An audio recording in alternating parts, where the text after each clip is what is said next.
तो हमारे साथ हमारे नुमाइंदे बिलाल जुड़े हुए थे। इस वक्त दूसरी खबर का रुख कर लेते हैं, जो कि मध्य प्रदेश से आ रही बड़ी खबर मध्य प्रदेश से है। मध्य प्रदेश हुकूमत रियासत के कोविड सेंटर को बंद करने का फैसला कर चुकी है। मध्य प्रदेश हुकूमत रियासत के कोविड सेंटर को बंद करने का फैसला कर चुकी है। भोपाल को छोड़कर रियासत के सभी अजला में कोविड सेंटर बंद करने के अहकाम जारी कर दिए गए हैं। हुकूमत के फैसले के सियासी और समाजी सतह पर मुखालिफत भी शुरू हो गई है। कांग्रेस ने हुकूमत के अहकाम को करार दिया है तानाशाही का फरमान। तो इस वक्त की बड़ी खबर, एमपी हुकूमत ने रियासत के कोविड सेंटर्स को बंद करने का फैसला किया है, जिसके बाद सियासत गर्मा गई है। सियासी सतह पर हो या फिर समाजी सतह पर मुखालिफत इस फैसले की मध्य प्रदेश हुकूमत की जा रही है। कांग्रेस ने हुकूमत के अहकाम को तानाशाही का फरमान करार दिया है।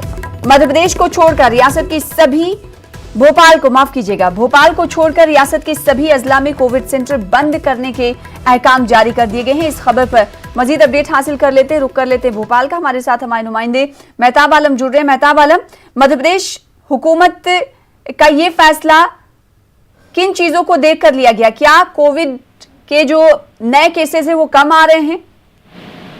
बता दें कि जो फैसला हुआ है उस फैसले पर सभी को हैरत है, क्योंकि अगर हम 24 घंटे की बात करें, जो कल शाम को जो मध्य प्रदेश हुकूमत का हेल्थ बुलेटिन जारी हुआ, उसमें 724 मरीज नए आए और 14 मरीजों की मौत हुई है। इस तरह से अगर हम देखें तो जो है 8,851 मरीज अब भी मध्य प्रदेश में ऐसे हैं कोरोना के जिनका इलाज जारी है। यहाँ पर सैकड़ों की तादाद में कोरोना के मरीज आ रहे हैं।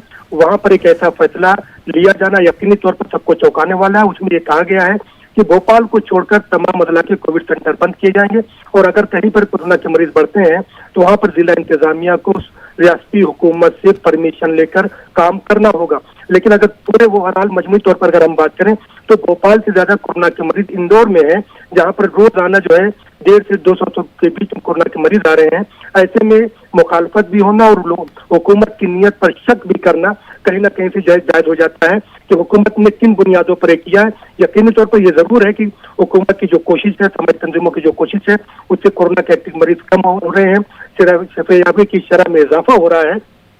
लेकिन फौरी तौर पर तमाम चीजों को बंद कर देना, तो क्योंकि वैक्सीन का जो है टीकाकरण शुरू नहीं हुआ है, तो ये फैसला किन बुनियादों पर लिया गया, इस पर सबको हैरत है। यही वजह है कि कांग्रेस की बात करें तो कांग्रेस ने इसको तानाशाही का फैसला करार देते हुए इसको फौरी तौर पर वापस लेने का मुतालबा किया कि जब तक कोरोना की वैक्सीन नहीं आ जाती और शिफायाबी की शरह 100% नहीं हो जाती, तब तक ऐसे फैसले नहीं लिए जाना चाहिए। बिल्कुल, बेहद शुक्रिया मेहताब, आगे भी जुड़ते रहेंगे और इस हवाले से तफसीलात आपसे लेते रहेंगे।